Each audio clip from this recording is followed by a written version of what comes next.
Welcome to One Chemistry. This is 365 Chemistry series. Daily one question for you. Here you have cyclopentanone and you have amine. You are using PTSA, formaldehyde and base and acidic hydrolysis. You have to find what will be the final product. Here you have aldehyde and reactive with amine. It's a condensation reaction happen, new NC bond, and you have alcohol there, and you have water elimination, you have imine. Then the charge travels, you have alkene in the system. Next up you are using sodium hydroxide and chloroform. It form carbene there. It's a carbene reagent. So you have carbene insertion and form the 3-member ring with chlorine.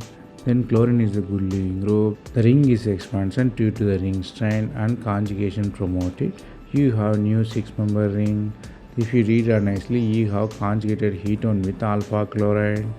The concept you have to learn here is sodium hydroxide and chloroform is the carbene reagent.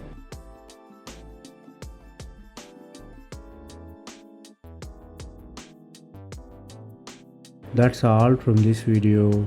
Thanks for watching. If you have any suggestion, comment below.